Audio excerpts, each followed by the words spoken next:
El diputado con Winston Flores, diputado de Voluntad Popular allá en Venezuela, a quien le doy las gracias por recibirnos y los buenos días. Confírmeme, diputado, si me escucha claramente. Sí, buenos días a toda la audiencia de Teleamazonas. Sí, te escucho claramente. Bueno, definitivamente el 23 de enero se marcó un precedente en Venezuela. Desde ahí, pues, se vive un momento histórico en su país. Hasta el momento hay más de 20 personas fallecidas, ciudadanos que se mantienen firmes en las calles, y por otro lado, Juan Guaidó y Nicolás Maduro, ambos sintiéndose presidentes de esa nación. ¿Cuál es el ambiente que se vive hoy? ¿Cómo amanece Venezuela este viernes? Bueno, hoy viernes, y lo he dicho en varias entrevistas internacionales y por supuesto por los medios locales, que hay una emoción del pueblo venezolano, hay una emoción porque estamos en la ruta de la libertad, estamos en la ruta del cambio.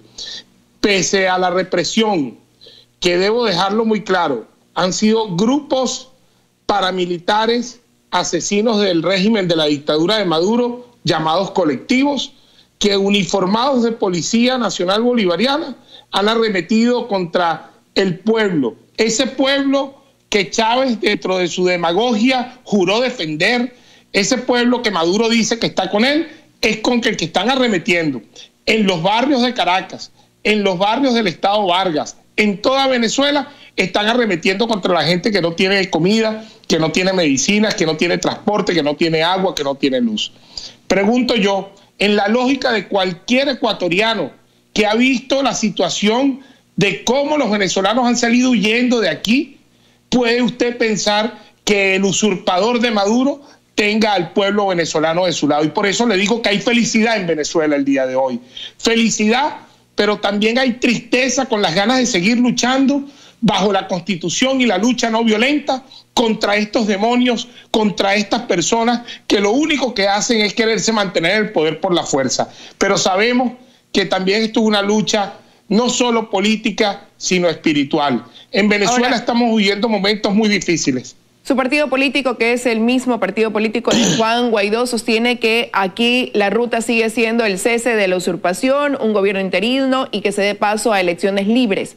Pero ¿cómo lograrlo cuando la cúpula militar ha reconocido públicamente su respaldo a Nicolás Maduro, desconociendo a Juan Guaidó, a quien incluso acusan de un intento de golpe de Estado? Bueno, te puedo decir que usted misma lo dijo, cúpula militar. Nosotros estamos pidiendo que las Fuerzas Armadas institucionales se unan al cambio, a la transición y en apoyo a la Asamblea Nacional y a Juan Guaidó como presidente de Venezuela, ejerciendo el artículo 233. Entendemos que para lograr estas líneas de acción que tú misma dijiste y que las vuelvo a repetir para que todo el mundo lo sepa, nosotros aquí estamos luchando por el cese de la usurpación, gobierno de transición y elecciones libres. Pero para que se den esas líneas de acción, nosotros tenemos el sustento o los 4 pilares fundamentales, que es una Asamblea Nacional Institucional, que la tenemos, el apoyo de los pueblos democráticos en el mundo, que lo tenemos, el apoyo popular de la gente en las calles, dentro de la protesta y la rebelión popular para el cese de la usurpación, lo tenemos. Y cuarto punto, que es uno de los más importantes desde el punto de vista estratégico, unas Fuerzas Armadas institucionales que estén del lado del pueblo venezolano, de la Constitución y de la restitución del hilo constitucional por los artículos 233, 333 y 350. Y para eso te doy una muestra para que entiendan que sí hay Fuerzas Armadas institucionales. Cuando secuestraron a Juan Guaidó hace una semana y media, hace 2 semanas, ya casi van a cumplir 2 semanas, él fue soltado en 20 minutos por militares que fueron los que le dieron el secuestro y le dieron un mensaje a García, un mensaje donde las contradicciones de este régimen y esta cúpula militar asesina están ellos mismos peleando internamente. El mensaje estuvo claro. Te doy otro mensaje. Maduro no salió el 23 de enero con la cúpula militar usurpando su cargo desde Miraflores. Salió solo, con los delincuentes de Diosdado Cabello, su primera comandante delincuente, tía de narcotraficantes presos en Nueva York. El mundo tiene que estar claro de lo que está sucediendo. Las Fuerzas Armadas más bien pidieron una explicación. Aunque lo apoye esa cúpula, abajo, esa institución, sargentos, comandantes, tenientes, coroneles, están ejerciendo la presión interna para que la cúpula se quiebre y se doblegue. ¿Pero creen ustedes que eso de ahí pueda pasar quizás en el corto plazo, que esas bases logren que esa cúpula militar que hoy respalda a Nicolás Maduro dé un giro en su posición? Mire, si alguien en el 2018, usted misma me estuviese entrevistando diciembre del 2018, yo no le hubiese podido contestar que estuviésemos hoy en el 2019 con un presidente de transición, que es el presidente de la Asamblea Nacional, mi hermano Juan Guaidó, y no le hubiese podido decir que sí vamos en el camino correcto. Hoy, 2019, en Venezuela, los procesos políticos internos de lucha cambian hora a hora, minuto a minuto y segundo a segundo. Yo puedo aquí estar hablando contigo y hoy puede haber un pronunciamiento de muchos militares en menos de 5 minutos apoyando el gobierno de transición. Por eso es que todo tenemos que llevarlo con pie de plomo, con estrategia y con calma, porque las cosas están pasando cosas buenas para Venezuela, para los demócratas del mundo, para esa ciudadanía. Entiéndanlo de una vez los que nos escuchan en el mundo. Cuando hay hambre, posiblemente el discurso no había podido llegar tan lejos como cuando un pueblo tiene el hambre que tiene hoy y la sed de justicia y de libertad que tiene hoy. Cuando tú comes una sola vez al día y ves a Maduro comiendo en restaurantes en Turquía, el discurso del populismo de esta izquierda trasnochada ya no tiene ningún sentido para los barrios populares y para esa gente que hoy está muriendo. Ellos salen a protestar porque igual van a morir de hambre mañana. Y eso sí va a producir un quiebre. No me preguntes el momento exacto. Nosotros estamos por metas, no por fechas. Nosotros vamos cumpliendo metas día a día. La fecha viene. La fecha es la voluntad de Dios Todopoderoso. Aquí en Venezuela seguimos luchando por lo que creemos, que es la restitución de la Constitución y los derechos de todos los venezolanos para que llegue el canal humanitario que hemos estado articulando con los países demócratas en el mundo. Ya hay una ayuda que vamos a tratar de que entre por las fronteras y estarán los parlamentarios venezolanos, los diputados venezolanos al frente de esta ayuda humanitaria para que los venezolanos les pueda llegar alimento y medicinas. Y eso precisamente quería preguntarle, porque Venezuela vive algo inédito, tiene 2 presidentes en este momento, porque por un lado hay una comunidad internacional de más de 16 países y organizaciones internacionales que reconocen a Juan Guaidó como ese presidente interino, pero también es cierto que hay otro número de países como Rusia, China, Irán, México, Uruguay, que siguen reconociendo a Nicolás Maduro como el primer mandatario. Internacionalmente hay posturas definidas, pero ya a lo interno, en Venezuela, ¿cómo se maneja esta situación de tener 2 presidentes? ¿Cómo lo viven? Sabemos que Nicolás Maduro está en el Palacio Presidencial. Juan Guaidó, ¿dónde comienza a ejercer desde su autoproclamación de presidente para poder manejar esta ayuda, por ejemplo, que comienza a anunciarse que llegará a Venezuela, esta ayuda humanitaria, por citar un ejemplo? Pero primero quiero corregir algo que para nosotros es muy importante en el discurso y en el lenguaje. Juan Guaidó no se autoproclamó. Juan Guaidó asumió el artículo 233 de la Constitución venezolana. Él hizo un juramento delante del pueblo venezolano, delante de más de 10 millones de venezolanos que abarrotaron las calles del país. No se autojuramentó. Eso debe estar muy claro.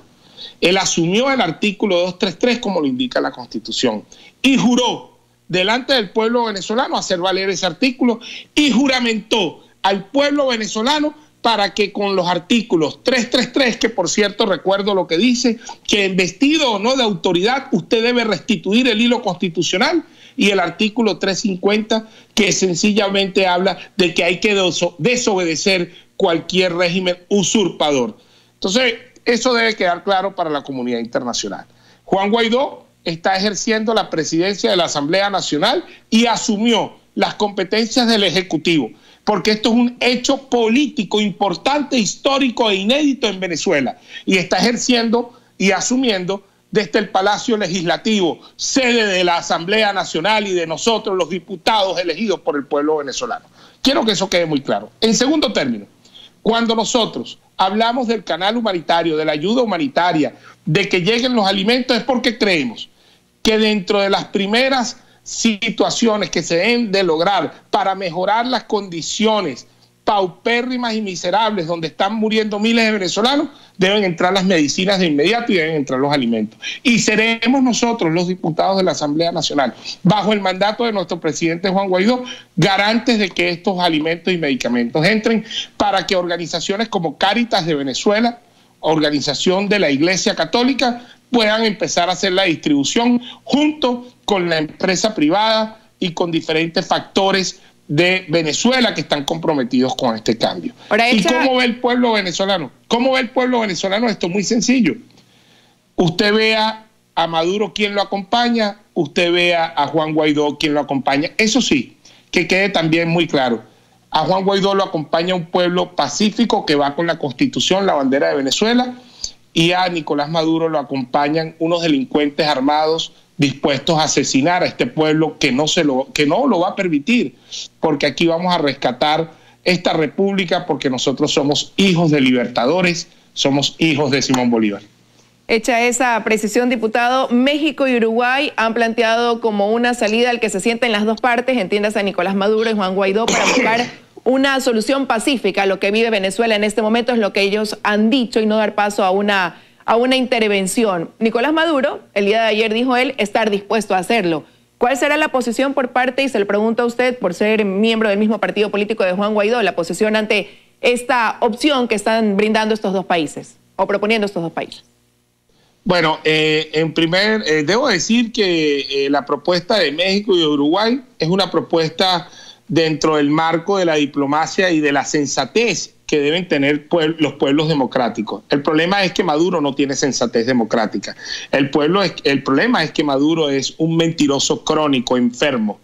Y cuando él habla de diálogo, simplemente él lo que quiere es meter al pueblo venezolano en un callejón donde sus ofertas son puras mentiras y no llega a ningún lugar. Yo le digo al pueblo de México y al pueblo de Uruguay y a sus presidentes y a sus estados de gobierno que para Venezuela, para esta Asamblea Nacional, el diálogo y la negociación siempre están de la mano de todos, inclusive de cada uno de nosotros los parlamentarios. Pero ya están puestas las cartas sobre la mesa. A Maduro se le está diciendo, eres un usurpador, y la única negociación y diálogo que puede existir es que Maduro convoque unas elecciones de inmediato con un CNE diferente y que deje Miraflores para que exista un gobierno de transición. Y él mismo, con garantías de amnistía, él puede inclusive estar presente para cualquier proceso electoral, pero él tiene que salir de Miraflores porque está usurpando el cargo. ¿Por qué no dialogó el año pasado? ¿Por qué no dialogó el antepasado? ¿Por qué todos los años él quiere dialogar, pero quiere mentir? Entonces, a México ya le vio la cara una vez. Yo le digo a Manuel López Obrador, te va a ver la cara de nuevo, Maduro. A Uruguay le ha visto la cara ya 2 veces. O sea, no entendemos esa posición, porque la posición debería ser decirle a Maduro que salga de Miraflores para que exista un gobierno de transición y elecciones libres y democráticas con un CNE donde participe el PSUV. Si ellos quieren colocar su candidato, que lo coloquen. Si ellos creen que tienen la fuerza que ellos creen que tienen con el pueblo, que lo hagan, pero no usurpando Miraflores y no asesinando al pueblo venezolano de hambre como lo están haciendo.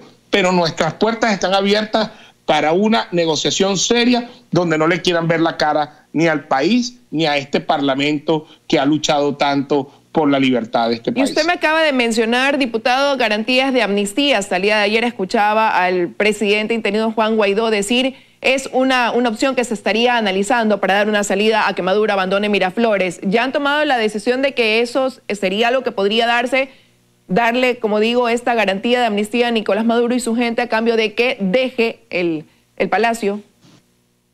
En todo proceso político como lo que estamos viviendo ahorita, e inclusive en dictaduras muy férreas como en África o en otras latitudes, siempre estos procesos de amnistía forman parte de la transición y pueden ser vías de escape para que estos dictadores o asesinos puedan dejar los países.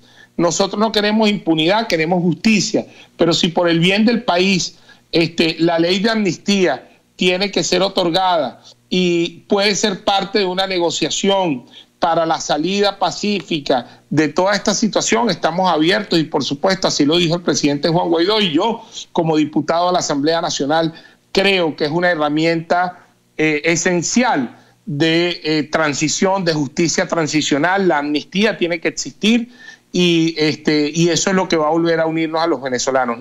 No el perdón, la amnistía. La justicia transicional se hará cargo de aquellos que no puedan ser perdonados porque hayan cometido crímenes de lesa humanidad. Debo ya despedir, pero no quiero hacerlo sin que usted me conteste rápidamente qué se prevé suceda en Venezuela en las próximas horas, porque por un lado, pues Nicolás Maduro dio un plazo incluso a los funcionarios de embajada de Estados Unidos de que se retiren. Se ha dado la disposición de que los familiares y aquellos ciudadanos estadounidenses que se encuentren en Venezuela puedan regresar a Estados Unidos. Eso por un lado. Cuénteme la posición ciudadana, seguir en las calles. Resúmame un poquito qué es lo que se prevé para las próximas horas.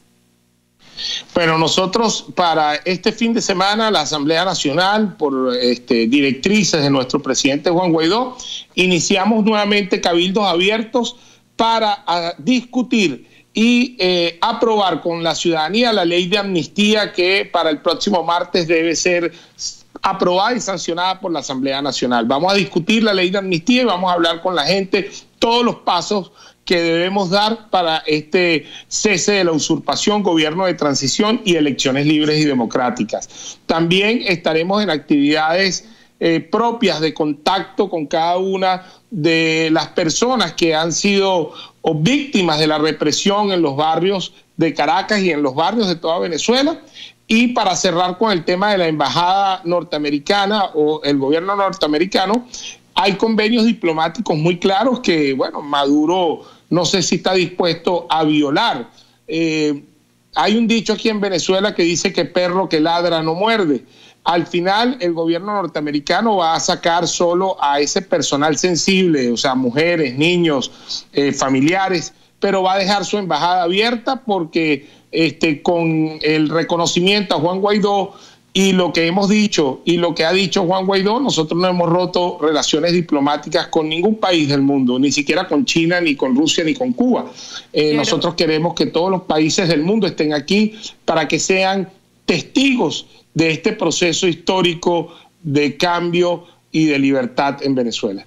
Quiero agradecerle el que nos haya acompañado vía Skype esta mañana, diputado Winston Flores, poniéndonos al tanto de lo que sucede el día de hoy viernes en Venezuela y de lo que se prevé pase en las próximas horas. Desde Ecuador, atentos a cómo se desarrollan las cosas en su país, pidiendo que sea realmente un proceso de paz, que no aumente esa cifra ya de 23 víctimas que deja este deseo de exigir un cambio de libertad. Muchísimas gracias por habernos acompañado. Gracias a ustedes y un saludo a todo el pueblo ecuatoriano y decirles que paciencia con Venezuela, paciencia con los venezolanos. Todos somos gente de bien y mi mensaje es que todos somos hijos de Dios y este planeta Tierra es de todos. Con eso de ahí, saludos para usted también. Con esto de aquí nos vamos a ir al corte.